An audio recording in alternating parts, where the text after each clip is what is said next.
instead of realizing this was our call to action, this was our call to reunite with that nature before we make everything that we know extinct. How can we reverse it? How can we really heal our gut so that we can thrive? We are a biophotonic biology. We create electrons out of food. If I want my plants to thrive, of course, the soil has to be nutrient dense and rich. And that is the same for our human body. Human biology is very similar to that oak tree starting to grow out of the ground. We know that there's an issue. That is definitely the case. And we can just look at the rise of numbers in cancer and all these diseases. Welcome, Zach. I am so excited to have you on the show. But before we dive in, can you tell us what you had for breakfast this morning? Today I had hummus toast with sprouts and radish. Oh, yum. Hummus is like one of my all-time favorite foods. So that sounds delicious. It's very important for me to break up my pattern of avocado toast nearly every day. So the hummus has to step in occasionally. Yeah, exactly. I'm pumped for our conversation. I've wanted to get you on the show for so long. We've finally done it. And one of the main reasons why I really wanted to get you on the show was because people are so confused when it comes to health. There is so much conflicting information out there about gut health and how to heal our gut. So I want to know how you think that we can heal our gut. I've done so many things over my years to heal my gut, but I want to hear your thoughts because it's such an important piece of the holistic wellness puzzle. So can you tell us why we need to look at gut health and how we can actually heal our gut? Fantastic. Yeah, the journey for me was, 17 years of academic medicine, which certainly developed in me an extraordinary complex model of disease and dysfunctions and drugs to manage these things. And 10 years ago, when I left the academic environment, I was studying chemotherapy at the time and cancer, and also as an endocrinologist treating diabetes and autoimmune disease and lots of things in clinic. And in that journey, I had been convinced that I just needed more and more, education to get more and more minutia to understand how to bring some health to my patients. But after 17 years of that journey, started to kind of really come to terms with the fact that, for example, nobody had ever gotten a case of cancer in the history of mankind from a lack of chemotherapy. And so no matter how good I got at developing these drugs, I was never going to be at the root cause of this issue of an epidemic of cancer or vulnerability of autoimmunity disease or vulnerability to, pandemic infection, whatever it is. And so in that moment, I began a journey that took me a couple of years to start to just pull my head out of the minutia and start to look at the big picture of human health as you've described it there, being so confusing due to the complexity we've built into it.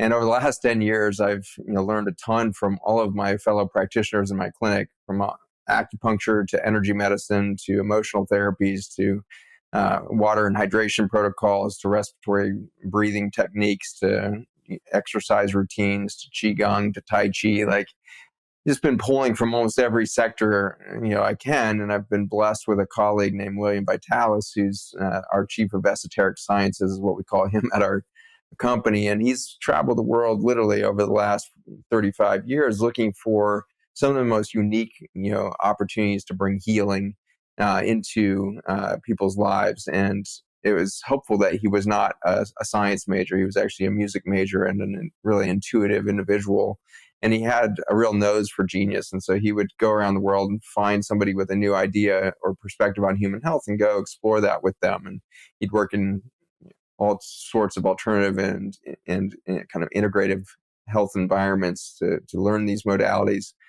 And so he's been able to really take me on a much faster journey over the last 10 years of exposing me to many of these modalities. And it's been a joy and a close friendship that's really matured my view that had originally been steeped in medicine, was able to take a 30,000 foot view to look at what's been going on for the last 4,000 years to really start to give us, something that we would consider a foundation. The last 40 years of pharmaceutical medicine could hardly be considered a foundation of health. We have no idea what we're doing with pharmaceutical drugs. That's why the list at the end of every commercial for a drug has 30 side effects, maybe including, severe illness, hospitalization, or death.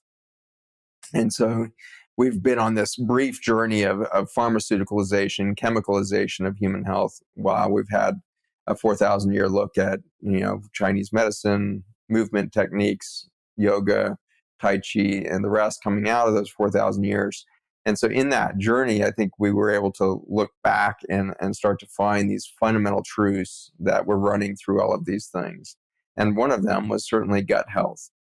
And if you've ever grown a garden, this becomes quite obvious that your plants are only going to be as successful as your soil. And, in some ways, this isn't obvious because chemical farmers growing 40,000 acre farms are often forgetting that simple reality, just as the physician forgets the simple reality of gut health in their patients. And we start to measure things like blood pressure and cholesterol and inflammatory markers and cancer scans and everything else, thinking that we're measuring something. But in the end, all we're measuring is symptoms of a collapse of health. The soil or the gut health, as they may be, the soil of the ground beneath your feet or the soil within your intestines, is a thriving ecosystem that obviously is necessary to deliver the nutrients and water that would then give life to a seed and deliver the biophotonic energy that would allow that plant to grow into sprout, that would then allow it to start to harness the sun and tie the power of the sun to the soil. In the end, human biology is very similar to that oak tree starting to grow out of the ground, in that we are a biophotonic biology. We create electrons out of food, and that food is only going to produce the electron density or the amount of electron energy based on its own nutrient density and microbiome vitality. And so it's this journey into understanding that your soil is literally the root system or supporting the root system of all of your cellular health that starts to bring into a fine point. Why is it that health has collapsed so fast in the Western world over the last 20 years? What have we done to the soil? And in this journey for me, of course, it started in the human, but we quickly, over a couple of years' time, got into the soil of chemical farming. And now we can see the whole picture quite clearly, that we undermined biologic wellness on the planet when we started to destroy the ecosystem of soil systems.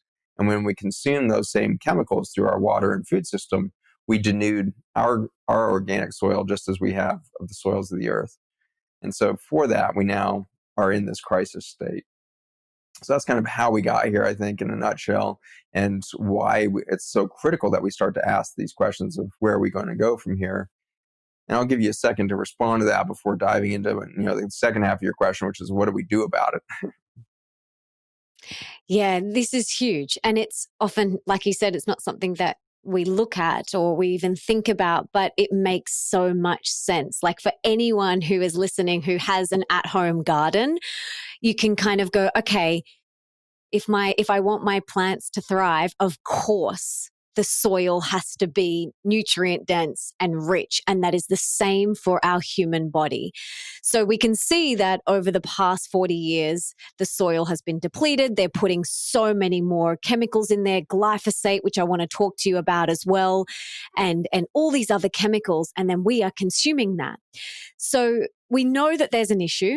That is definitely the case. And we can just look at the rise of numbers in cancer and all these diseases. But what can we do about it? Like, how can we reverse it? How can we really heal our gut so that we can thrive and not go down that route of those illnesses? The answer is so exciting in that it's fundamentally simple.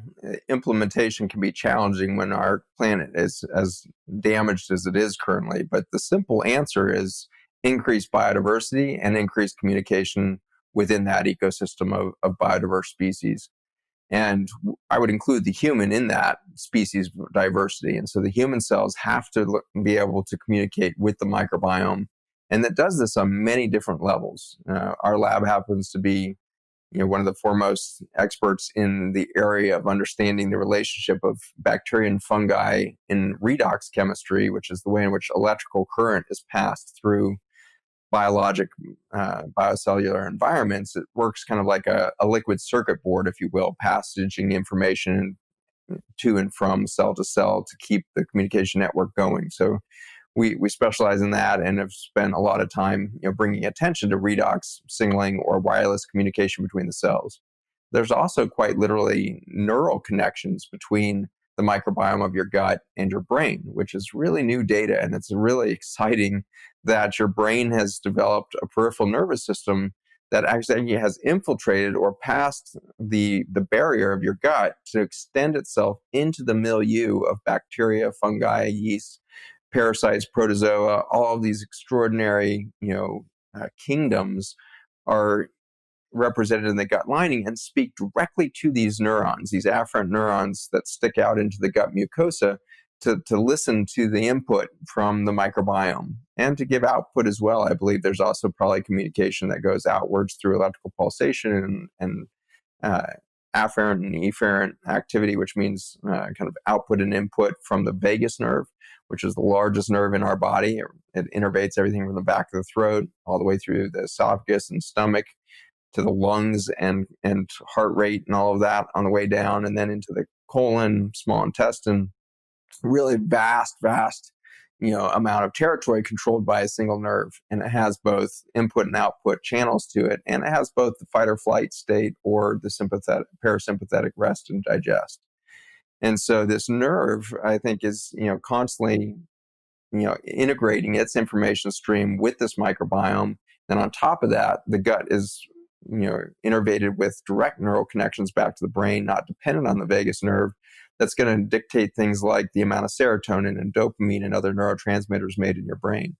And so both through the redox chemistry, kind of wireless communication, as well as the direct wiring of your neural system, we know we have this direct communication network now to the microbiome. What that implies is that we've desperately need to reconnect. If you think about your cell phone for a second, you've got a computer with a transmitter and receiver in there that is always capable of taking microwave radiation and turning it into a digital information stream and turning that into a voice on the other side of the line. So as long as you're near a wireless communication tower, you can talk to grandma on the other side of the world, and you can correlate your schedules and make sure you're updated with your employees, and whatever you're doing, you can get that all integrated, and you're part of a greater organism called community or humanity. However, if you're further than 7 miles from that closest 4G tower or further than 700 meters from your 5G tower, you suddenly lose that wireless communication and you become isolated. And we're now realizing that as we isolate our human experience in the gut, we lose the wireless communication network made by the bacteria and fungi, and that isolation leads to immediate dysfunction. Just as your cell phone stops working to reach anybody, suddenly your calendar can't update, your apps aren't updating, you start to fragment the memory of that isolated cell phone is really manifesting the same things that your isolated cell will when the wireless communication goes down.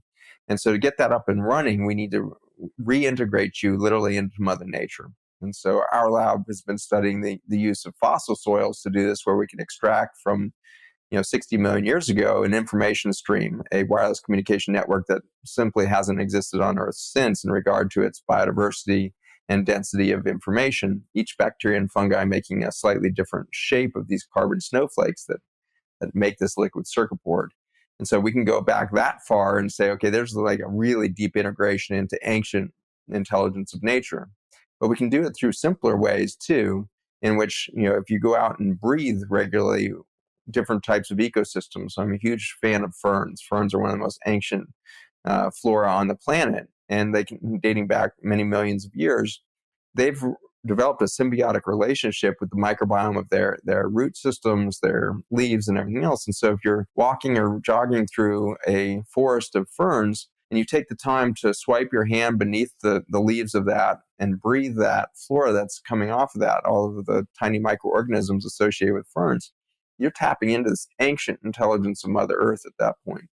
If minutes later you're running out through a meadow and you got wildflowers of thousands of species and you're experiencing that, and then by the afternoon or evening you're out barefoot in your garden integrating with soil directly and starting to experience vegetables and fruits and their seed pods and all of the pollen that they would produce, you can start to see how diverse these ecosystems might be and how they might inform your sinuses, your respiratory tree, and your gut back to some sort of biodiversity.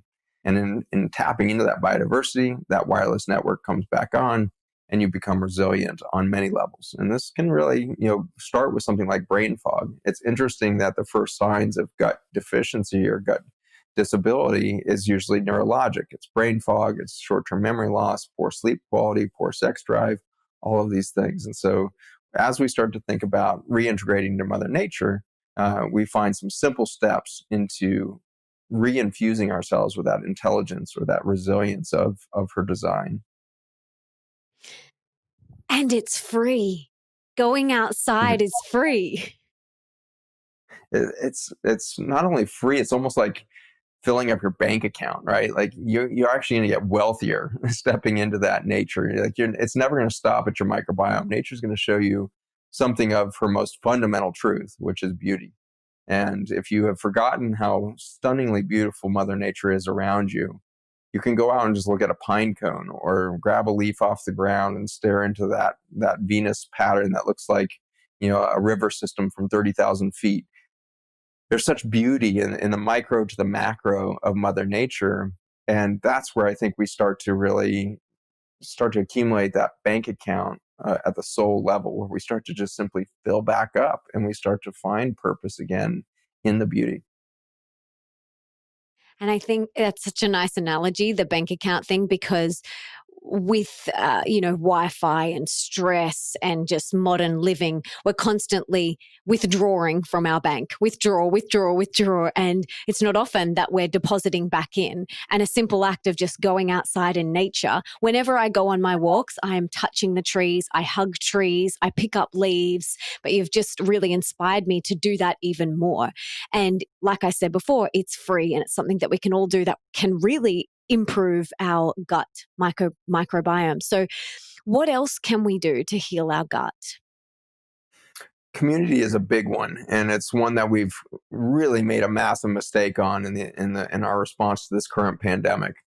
This concept of social distancing is not science-based at all. In fact, we have good science saying we should have done the opposite. We should have given each other more hugs. We should have connected at a sensual level more profoundly for the recognition of the collapse and isolation of the human experience and its vulnerabilities that brought. After decades of spraying billions of pounds of antibiotics into our soil in the form of herbicides, or billions of pounds of antibiotics being prescribed in doctors' offices, we have so denuded ourselves of that ecosystem, we've lost that community and we've become vulnerable. A nice study was done looking at the average number of hugs a day, and it was found that for people that were getting 7 or more hugs a day, had a 35% less likelihood of having respiratory illness or flu. And so this is a profound demonstration that not only are you trying to reconnect to the leaves and the pine cones, you need to reconnect to humanity. And in that connection, of course, you're going to gain microbiome. We exude microbiome, skin, breath. We're like this little cloud, kind of like Pigpen from Charlie Brown. I don't know if that's an Australian thing or not, but if you guys are aware of that, but Pigpen always had like this cloud of dust around him wherever he walked, and hence his name. And that's kind of the literal reality, especially of kids and dogs that are kind of, going to run around that playground and they're going to get up in nature, whereas the rest of us put on our Nikes. And if we're going to touch the soil, we've got rubber gloves on. If we go out and breathe, it'll be in the context of, our cars and off-gassing plastic cubicles and all the toxic environment we're in. So the kids and the dogs that have the opportunity to be engaged in nature are going to have this beautiful complexity of the ecosystem in and around them. And you can see animals doing this. Animals know how to swap microbiome very effectively. If you've ever had dogs and cats living in the same home, it's very typical that dog will go after the cat's litter after that feces to eat. That dog has a sense of the microbiome complexity of another, fecal transplant. And it's almost bizarre now that we find that one of the most important therapeutic discoveries of the last 10 years was fecal transplant as a critical solution to invasive bacterial infections. The answer is not antibiotics, it's more bacteria. The answer to a weed is not a weed killer, it's more biodiversity. It's more plant life, it's more cover crops and all of this. And so with this isolation that we've done in response to a pandemic that may or may not have been completely erroneously placed in the first place, our whole response has been the opposite of what the science is now telling us, is we need to reintegrate at that moment instead of withdrawing to our homes, hiding away from each other, fearing each other, masking up so we don't breathe each other's biome, always wearing a mask that you're reinforcing your own biome instead of letting new microbiome really settle into that respiratory tree and sinuses and all that. So if you're wearing a mask every time you go out, you've lost that fundamental connection to nature, and you're ultimately becoming more isolated and therefore far more vulnerable to future disease.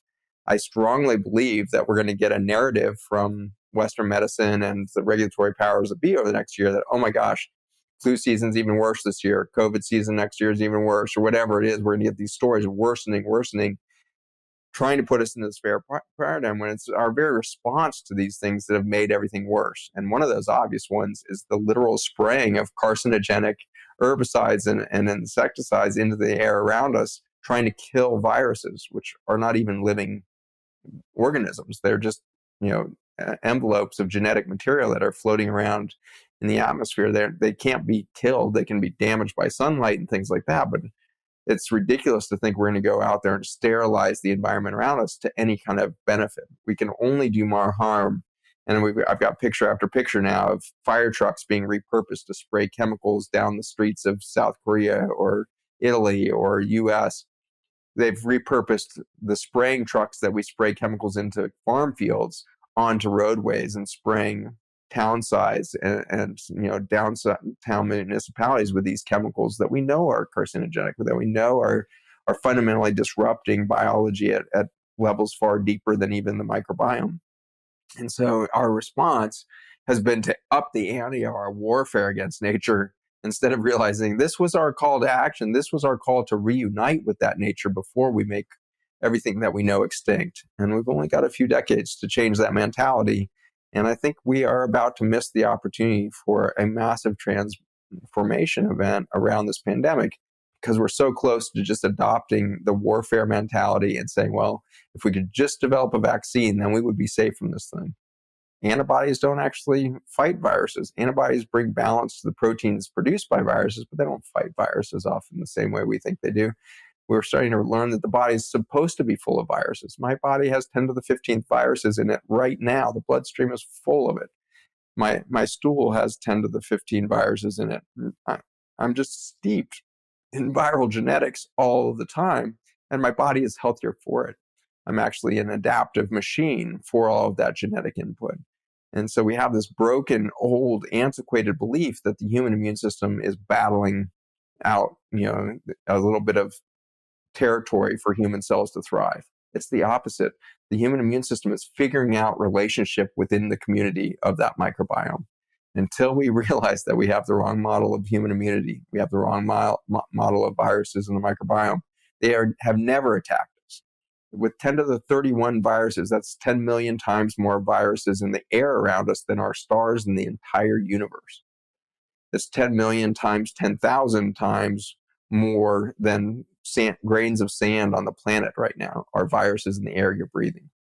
And so it's such a staggering number. There's literally no other number that kind of gets at this physical density or physical variety of viruses in the air.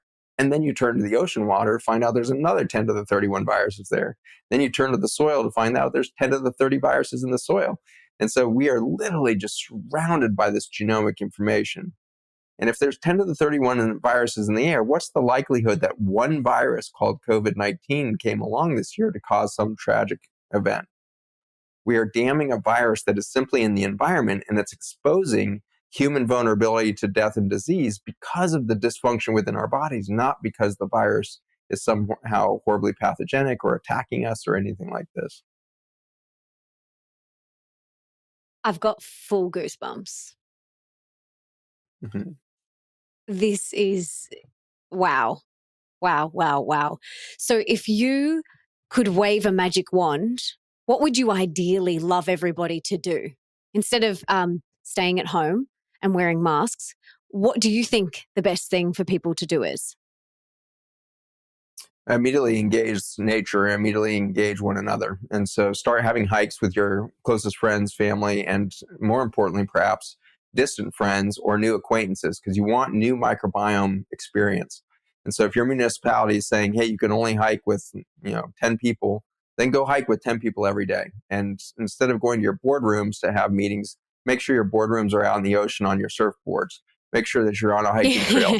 Start to take it out there into the world around you, and you're going to find an opportunity to reinforce this. And you're going to make such different decisions, won't you? If your board meeting is out in the at the first break, you're going to have a different perspective on the product you're making, the supply chain you use, the waste that's in your post-production line, the marketing that you use to entice consumers to buy your product. We would just think so vastly differently if we were sitting quietly in a group in the middle of a field of wildflowers at that moment. And it's for the lack of that kind of spiritual connection and information intelligence of nature that we make the incredibly short-sighted decisions that we do. It's why we choose comfort over, reconnection to nature. It's why we're happy to sit in a drugged up state in front of Netflix instead of staring up at the stars with firelight and a fire crackling, next to us. We have forgotten literally the miraculous nature of being human. And for that lack of connection, for that lack of awareness, we're dying and we're going extinct. And the biology is very clear now. We've got maybe 6, 8, at the most 10 decades left. 60 to 100 years left of human existence is currently where we're headed. And I am so confident we can change that direction. We can change that course if we will re-engage. That Mother Nature is so freaking graceful. She's so full of mercy, so full of grace, that she will deliver the solutions that we need to reverse and, in fact, bless the injuries that we have caused in our misperceptions. She heals faster and more intensely than we can even damage her. She's magical, that's for sure. I'd love to hear, what is your take? Sorry, you go. Magical just triggered something in my head. The interesting thing that we see because it's hard to believe that she heals faster than we destroy her, because we've done so much damage in the last 30 years. We've eliminated some 50% of life on Earth just maybe over the last 4 decades. And that's accelerating. We're losing maybe one species every 20 minutes now. And so it's just this astounding amount of damage. And it's hard to believe that Mother Nature could be more vigorous than that damage. But when we look back through 5 previous extinction events on Earth, she doesn't ever struggle back to some previous normal. She never tries to work for millions of years to recreate the dinosaurs that strove around the Earth right before the last extinction. She instead always responds with more biodiversity and more intelligence with each recovery. And so there's something interesting in that's actually embedded in the virome. The viruses are the code of adaptation and biodiversification. We would not have the biodiversity of human biology, for example, without the viruses embedding this intelligence and updating our intelligence of the genome all of the time. More than 50% of the genes in the human genome, 20,000 genes, already 50% of those have been mapped directly back to a direct insertion of viruses. More than 8% are already recognized to have been inserted directly by retroviruses like HIV. And so again, we've created these horrific stories about retroviruses from ticks or from bloodborne sexual contact and all of this, when in fact those retroviruses are one of the primary mechanisms by which the virome updates our genomics. What leads to these explosions, like you said, the magical effect of Mother Nature, is this incredible record of adaptation and capacity for new loopholes of creativity and new opportunities for wormholes of truth to explode from the surface of the planet, is through the record of the virome that increases its volume of or tenor of kind of genomic scream as the extinction event comes on. So as you put a species under pressure, whether it be human or bacteria in the soil, it starts to have to put out more and more viruses. It has to start doing more and more errors, if you will, in the coding of its replication at the genetic level. And in that, it creates variants. And in that variation, we see more and more opportunity for a gain of function. You've heard about these conspiracy theories that maybe this was a gain of function virus, this COVID-19. It was some clandestine lab, a level 4 lab in Wuhan, and were studying gain of function. Labs all over the world are trying to do gain of function experiments in viruses, no question. However, they are not nearly as capable of doing gain of function as Mother Nature has been for 4 billion years. She took a rock floating in space and turned it into the vibrant beauty that you see around her today. Talk about gain of function. She knows how to create from nothing. She knows how to magically manifest life within her and around her, and she does it through the viruses. And so it's just so fascinating to me that the thing that brings, humanity and all of our explosive, momentum of destruction and consumption to its knees is the fear of a virus. I think it's the most misplaced fear that's ever existed.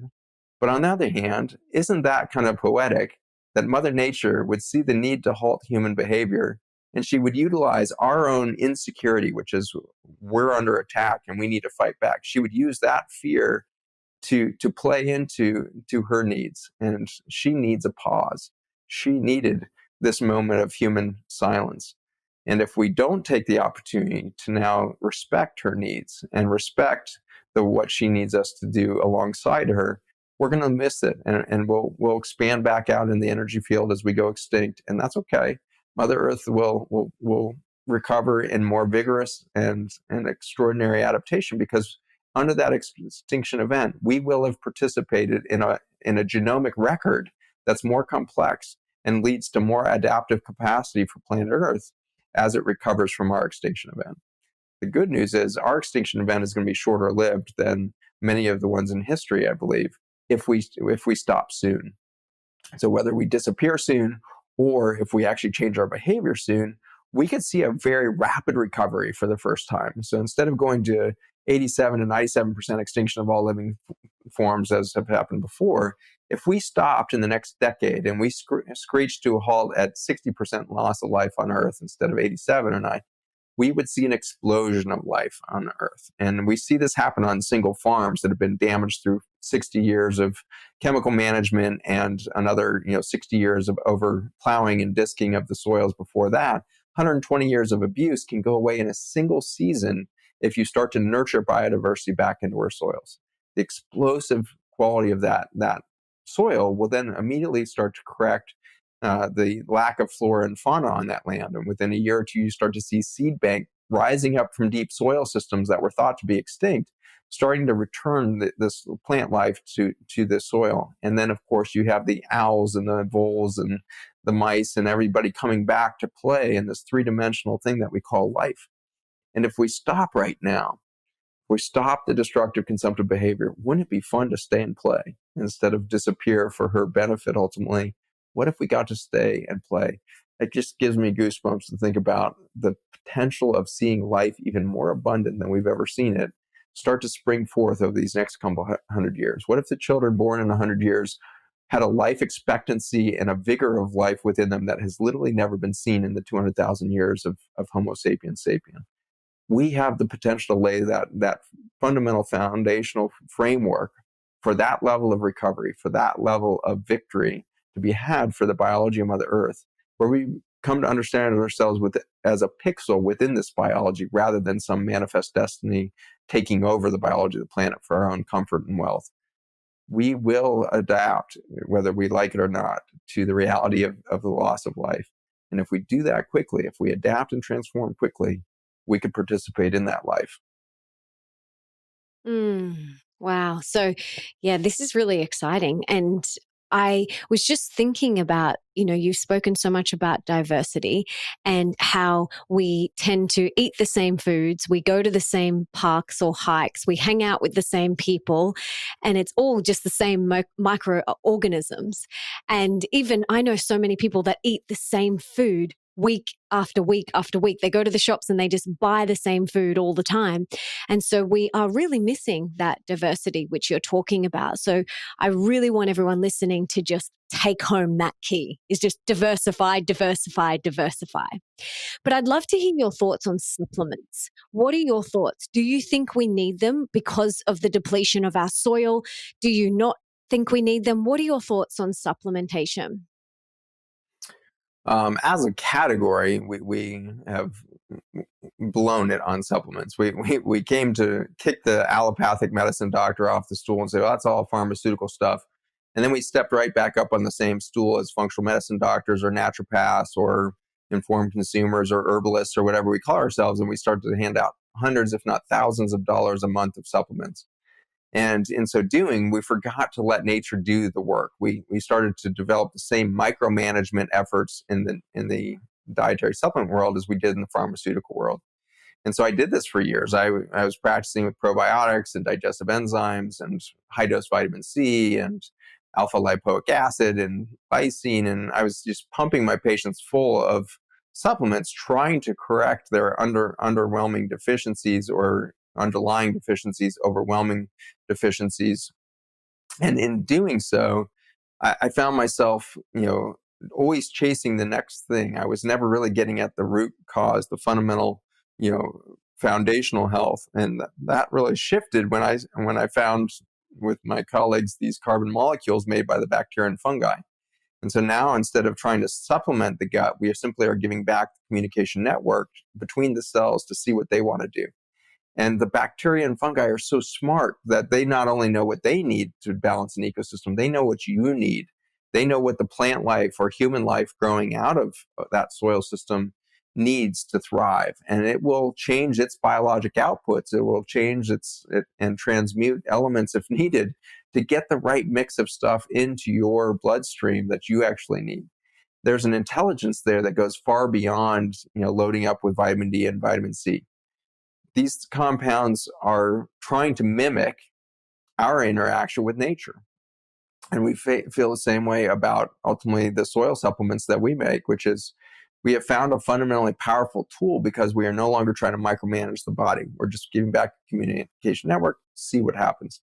But in the end, we're very aware that even this, as a completely kind of hands-off empowerment to the innate intelligence, the completely endogenous capacity that you have for health and healing, we're still just mimicking the relationship that you would have had to Mother Earth if we had never destroyed her soils.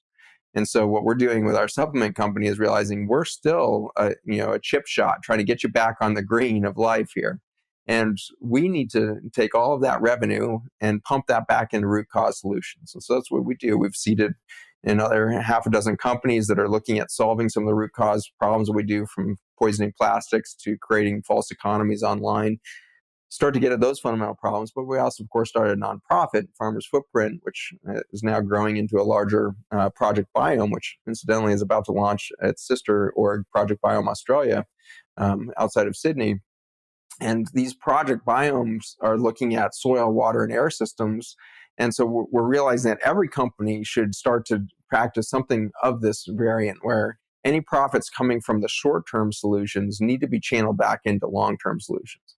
It is no longer even adequate to imagine 1% for the planet. This was a big push that happened in the US, and a bunch of CEOs got on board and said 1% of our profits will go to the planet, and we'll invest in solar, or we'll diversify our energy things, or 1% for the planet when you're 99% of your product and productivity is coming out of an extractive process of nature is not an even equation.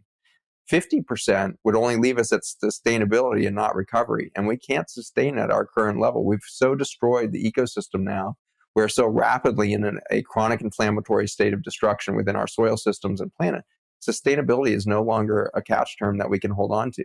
We need true regeneration, which means you need far more than 50% invested and aligned with Mother Nature.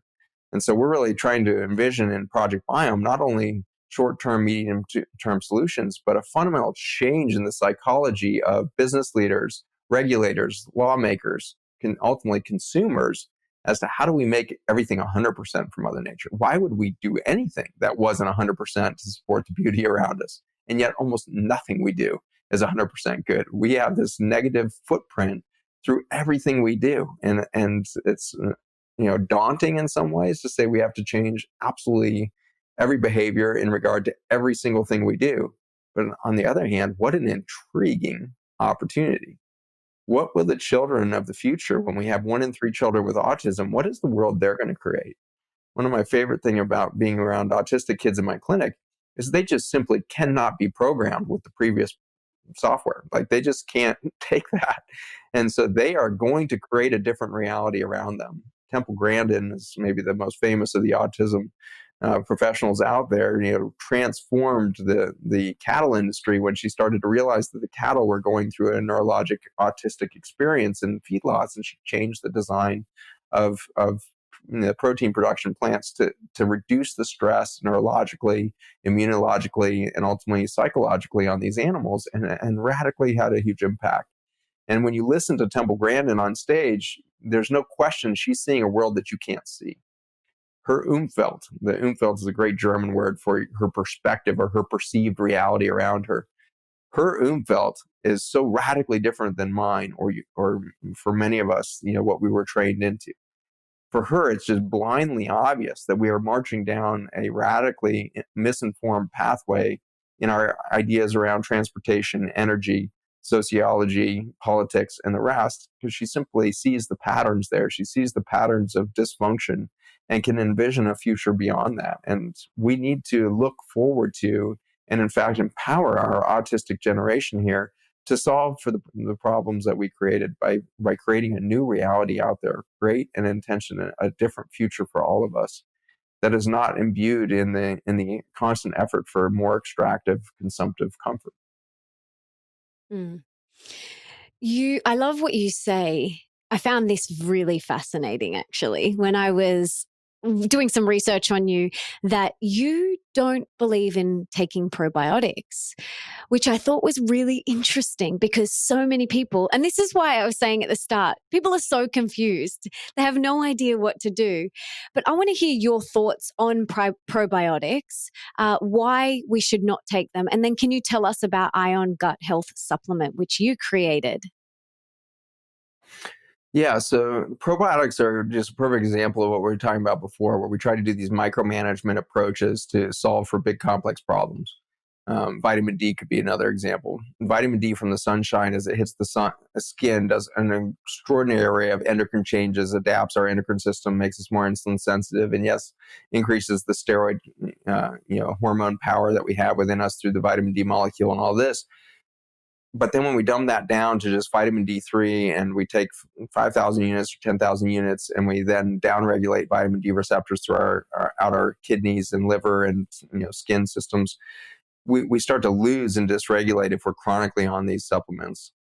In contrast, or along those same lines, I guess, is the probiotics. So probiotics came and said, wow, you've got a deficiency of good bacteria. You need a few good bacteria.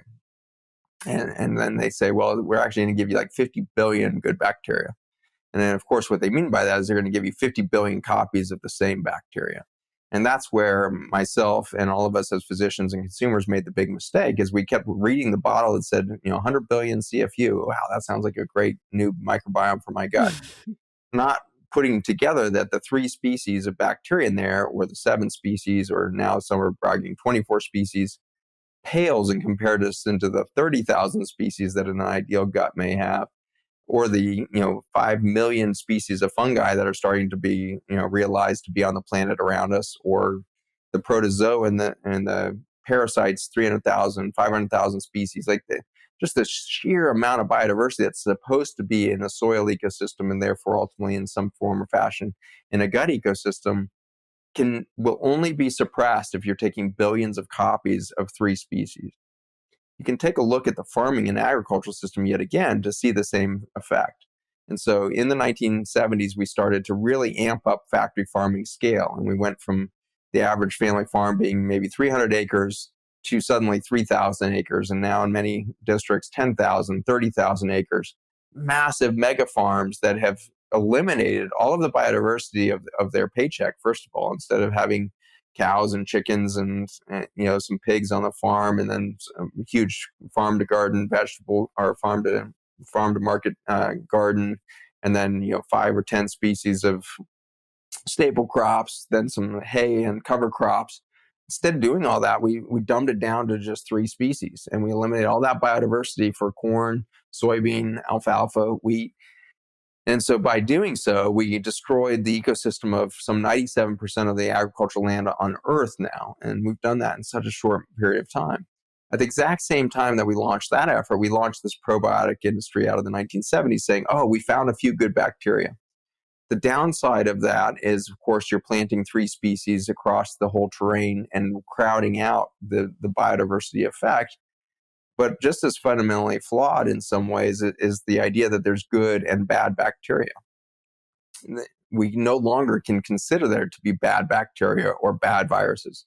There's only viruses and there's only bacteria. And they find their goodness in the ecosystem biodiversity. There is no ethic in a bacteria. A bacteria or a fungi or a virus has no ethos. It has a high level of integrity for beauty. Yeah. So I was just going to say something. So it's not about labeling good viruses, good bacteria, bad bacteria. What makes it good or bad is the environment in which it's in. Is that what you mean? Yeah, that's exactly right. And so what we see is that, as you start to see biodiversity come in, that there's a niche within that ecosystem for every bacteria. Some examples of this would be something like Pseudomonas. Pseudomonas is one of the most feared bacteria in a bone marrow transplant unit or hospital ICU. They can wreak massive havoc in these ICUs and have fatal consequences very quickly. And so we came to think that Pseudomonas was bad. The only reason Pseudomonas is in an ICU or in a bone marrow transplant unit is it can be quite resilient against many forms of antibiotics. And so it's the last man standing and then gets blamed as if it's the problem. When in fact, if you look at a complex ecosystem of soil and the rest, Pseudomonas has a critical role in something interesting, which is detoxing radioactive material that's present in normal geologic systems, soil systems, and the like.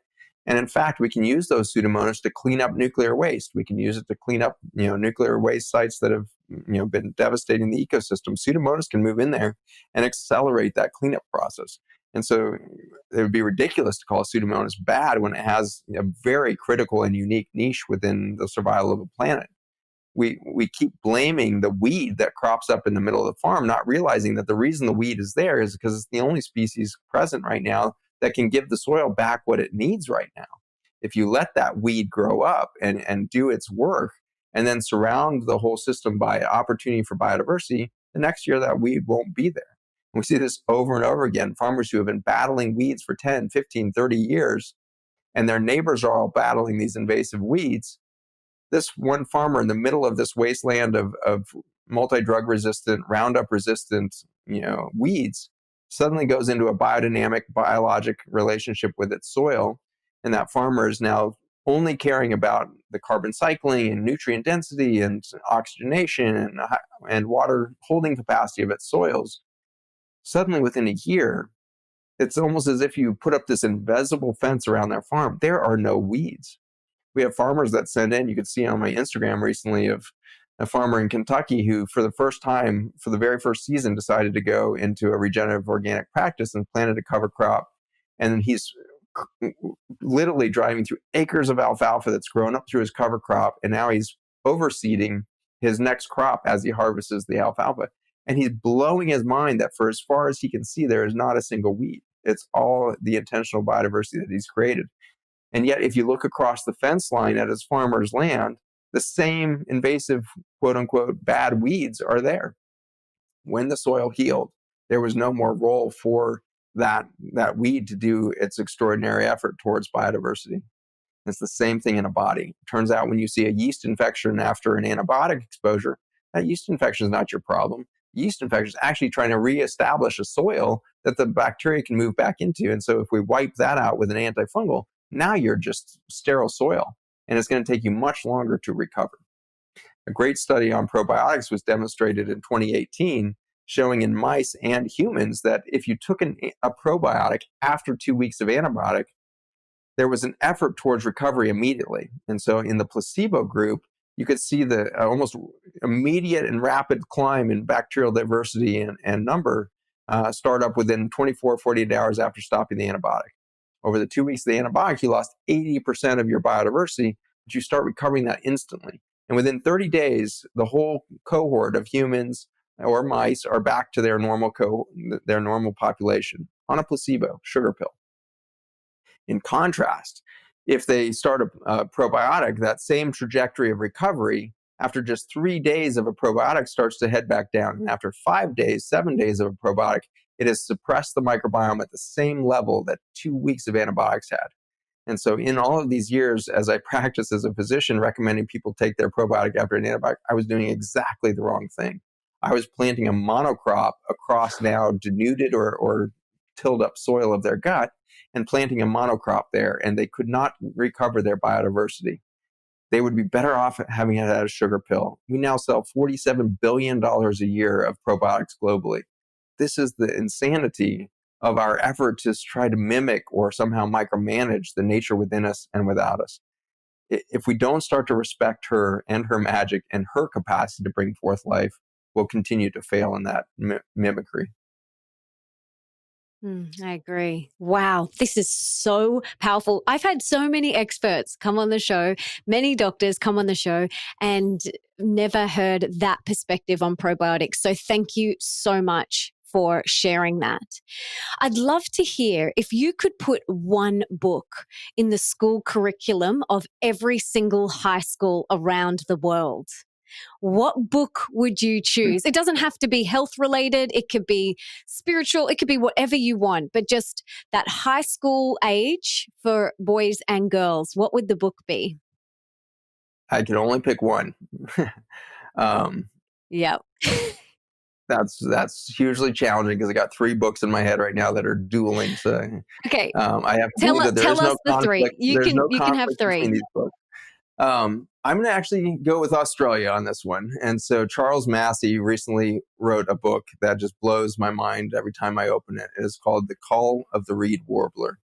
And Charles Massey is a farmer in Eastern Australia there who for decades was practicing conventional chemical farming and finding himself more and more impoverished by the experience at the spiritual level, at the financial level, and all of this. And in starting to see the nature and beauty around him again, and starting to reconnect to that, he created a completely different path for himself. And he is now one of the real godfathers of this field of regenerative health and regenerative, farming on the planet.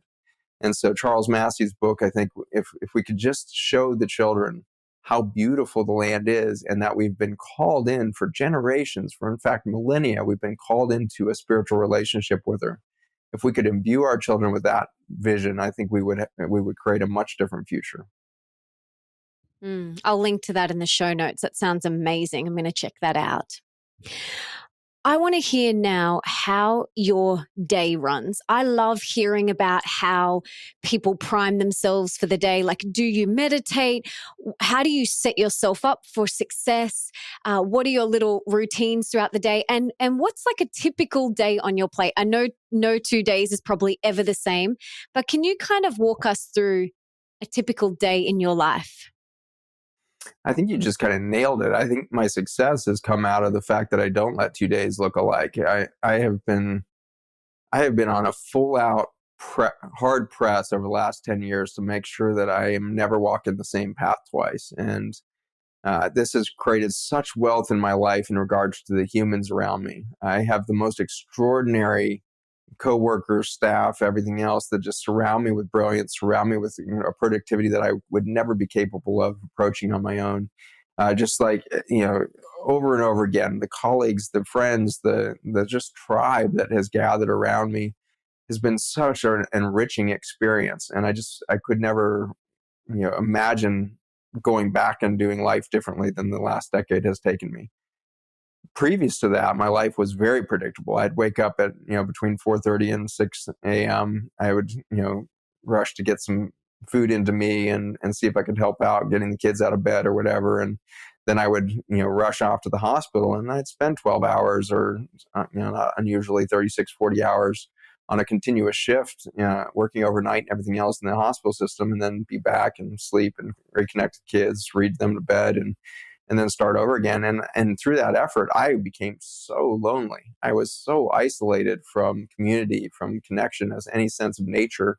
I had forgotten I was human. I had become a simple jockey for the pharmaceutical industry, and I was a technician, not human. I might as well have been an AI robot delivering healthcare, because I was losing my humanity by the day, and I was majorly depressed. And it was through that desperation, the kind of suicidal state that I was in by 2010, that brought me to that breaking point where I was willing to sacrifice everything. And I was willing to walk away from 17 years of higher education and medical degrees and subspecialties and all that, just to say, I just have to do something fundamentally different. And I started this tiny little clinic in a rural Virginia town of 550 people in a food desert, and decided if I could teach nutrition here, and I could find a curriculum that worked there, then maybe I could be part of a new revolution of health in this country. And it was a pipe dream of an idea, ridiculous if anybody really sat and listened to what I thought it would be capable of doing. And of course, I completely undershot what I thought it was capable of doing. I didn't realize that my patients would be my best teachers and my best friends. I didn't realize that my colleagues that would come out of the non-academic environment would be the most brilliant people I'd ever met. I didn't realize that the integrity of humanity would completely trump any ethical belief system or pedagogic belief system, or whatever kind of science you want to put around it, paled in comparison to just the sheer integrity of people that want to create a different future. And that's the tribe that I live in. And so when I wake up in the morning, I literally no longer have a to-do list, which is a little trippy because I used to live and die by those. And now I just wake up with a bit of curiosity, with a sense of, I wonder what's going to happen today. Because when I look at my calendar and have interviews and podcasts and board meetings and staff meetings and creative meetings and all these things on my calendar, they're just placeholders for actual human interaction. And now I no longer have a to-do list going into a meeting. I expect something new to happen. I expect to see something brilliant come out of the humans that I'm going to interact with. And if I tune into that instead of an agenda on the meeting, I do find remarkable new discoveries every day. And I feel like I get richer, more intelligent, if you will, certainly more conscious through that human journey. And so in a weird way, I have no answer to your question other than start your day with surrender and try to end your day with surrender again. Because I will beat the crap out of myself for the things I didn't achieve today. I will beat the crap out of myself out of the patience I didn't have today, or the creativity I didn't give myself time for, or the exercise that I didn't, or self-care that I didn't do. You got to surrender all of that at the end of the day as well, as you fall into sleep in the astral planes there and start to go into that dream state of what tomorrow could bring. If you start to imprint the past upon the tomorrow, you're again going to fail to realize a transformational event. You're going to simply repeat. And so surrender at the beginning of the day and surrender at the end of the day. And between those two bookends, you're going to find a lot of miracles and a lot of beauty in humanity. Absolutely. I love it. Surrender, it's so important. So thank you for sharing that. I've got 3 rapid fire questions for you now. Are you ready? I hope so. What is one thing that we can all do today for our health? Get outside. Yeah. What's one thing that we can all do today for more wealth? So more abundance in all areas of our life. Hug more people. Yes. And what is one thing that we can all do today for more love? See the beauty. I would like to explain that one. Beautiful. Yeah, go for it. I have been struggling for the last, 10 years for sure, but I think really through this whole lifetime, I've been struggling to understand love. And I've looked at my own journey and the many heartbreaks I've had in relationships. I look at the parenting journey, and my kids now 22 and 20 years old, and both very successful in their own rights and very unique human beings and proficient adults and everything else. And I wonder if I even know how to really love them, because I can't see all of them. I never could. I get these glimpses of the majesty in both of my children, but I can't really wrap my head around that. And so I've always had this sneaking suspicion that I don't know how to love. I don't know how to really do that thing completely. I don't know if I even know the definition of love in the end. And no matter how many books I read on the 5 types of love and all this and all of the words in Eskimo for love, and like you can read all of that. Now living in Hawaii, aloha means hello and I love you, and you goodbye, and all of these things. Like there's so many references. The Beatles, for God's sakes, are trying to tell us what love is. And so in that journey, I was developing a real almost insecurity within myself, a fear that I didn't know what love was.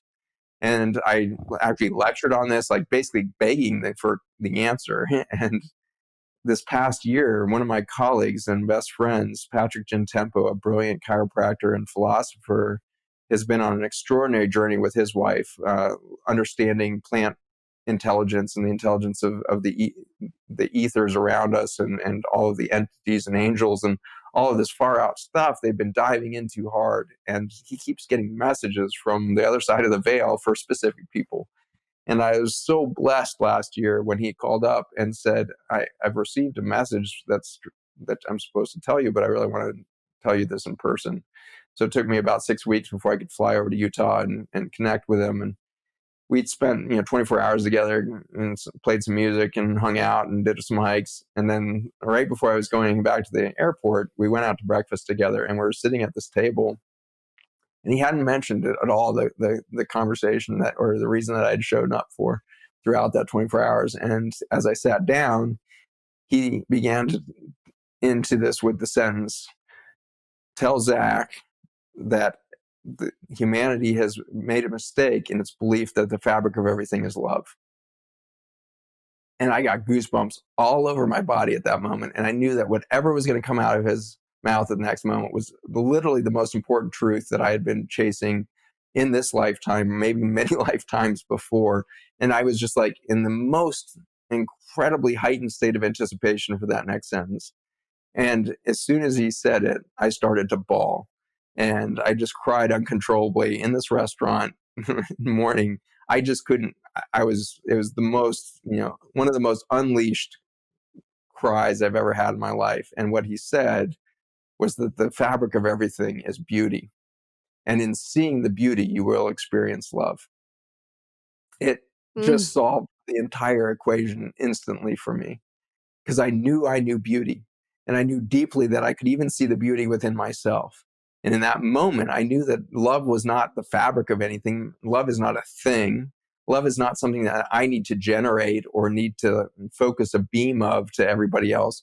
Love is the experience that I'm going to have in seeing the beauty of Mother Nature, seeing the beauty of the smile on my daughter's face, seeing the lines in my son's hands as he sets down his fencing sword. Whatever it is, like these little details in my children that I can start crying. I'm sorry, but these little details that the human mind will capture of that parenting journey. The first time you see your child, the first time you see that kid touch another human being with intention and kindness, these little glimpses of them, there's such extraordinary, exquisite beauty in there. And that solves for what is love. Love is the experience of being witness to their beauty. And at that moment, I just knew that I loved my kids so thoroughly. And I had never failed in that love for them. I had never failed to love my wife and children and mother of those children. And even in our divorce and her discovery of her soulmate, as I walked that journey with her, I found out I could love her even in that, because there was beauty in what she was experiencing, the truth she was telling me during that time. And I realized that in finding my wife of today, I could see her and recognize her from a great distance, because I was recognizing beauty that my eyes had been blinded to before, and she could see the beauty within me without me opening my mouth. And we started on a journey into love without the heady, belief that we were going to create this love, or we had to make sure we were in love enough. It became this instantaneous realization of that there was always an easy access to love. There was never a deficiency of love, because it was not a thing. It was an experience. And I've had that experience, and I look forward to having it more intensely with every human being I meet. And here's another moment, and I can look into your eyes and experience another soul that's held space through the incredible effort you've done to create this platform for communication, this platform of education, this platform of human fellowship you've created, and you're giving me opportunity to show me something of myself. I mean, that you've shown me such respect in letting me run my mouth for a period of time and never have a succinct answer to anything.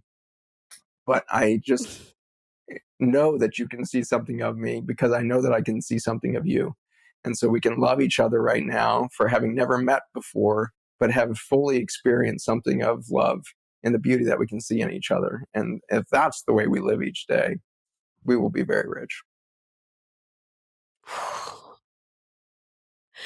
For those watching this, you'll see we're both a bit of a tears coming down our face.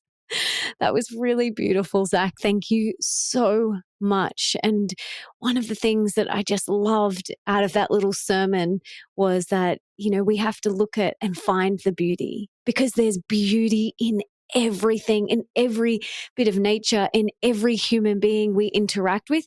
There is beauty, and it's our job to look for it. So thank you so much for sharing that. That was such a beautiful way to end.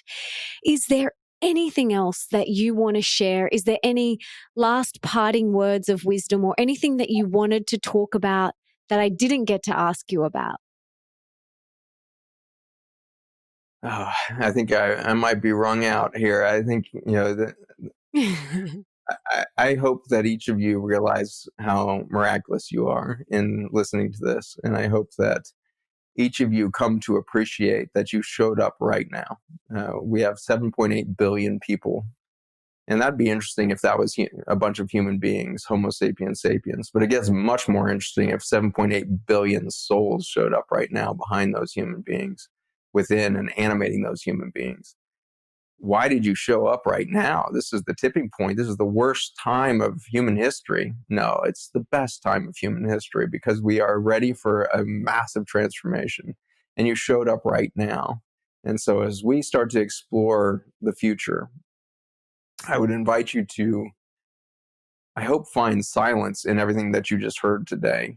And instead of trying to remember anything that me or Melissa have said in the last hour, instead, remember the reverence in the silence that maybe it engendered in you. And you took a pause, and maybe something caught your breath, and maybe something caused a screeching halt in the repetitive thoughts in your mind or your self-doubt.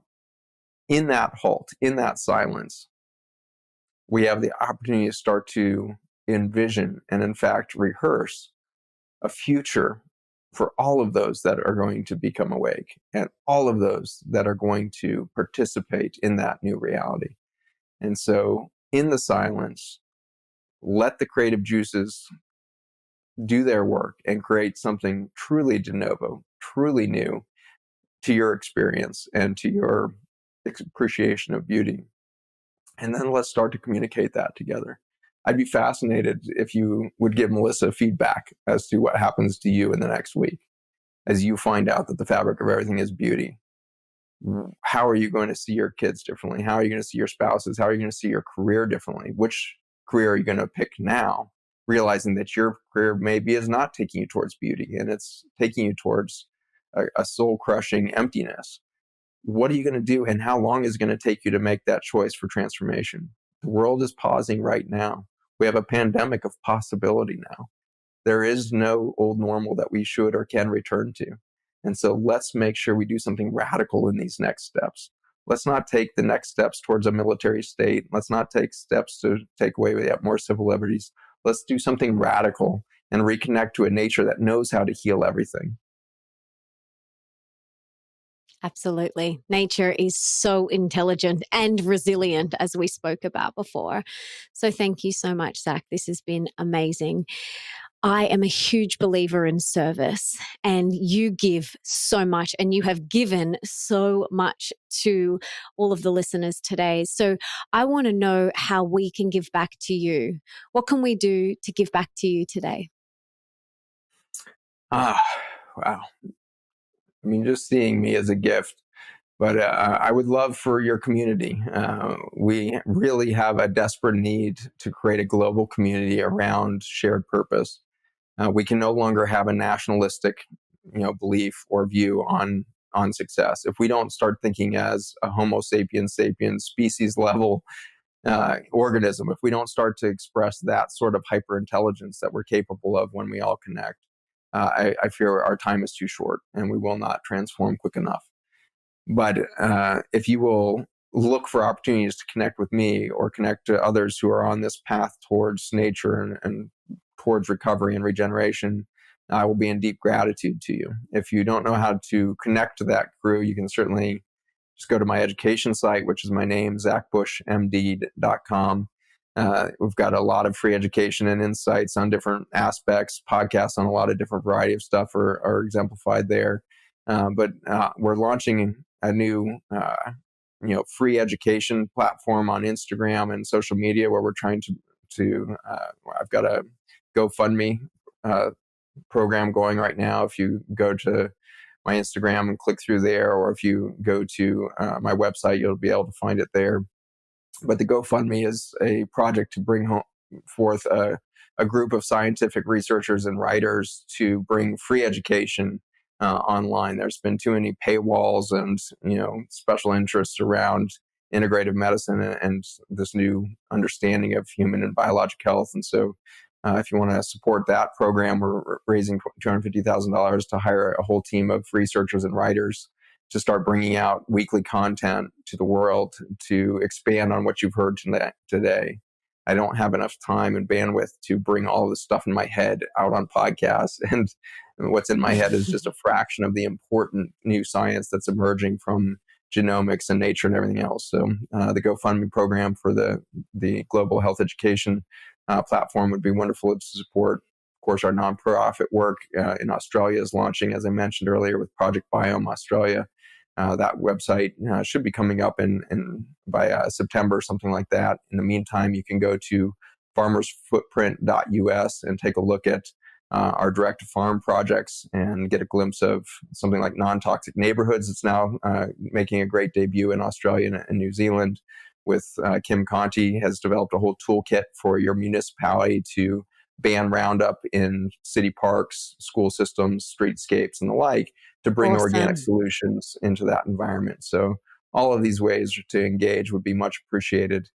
Stay tuned. ZachBushMD.com will also be bringing you new opportunities to engage. We have a philanthropic fund called the Next Pandemic Fund that's launching soon.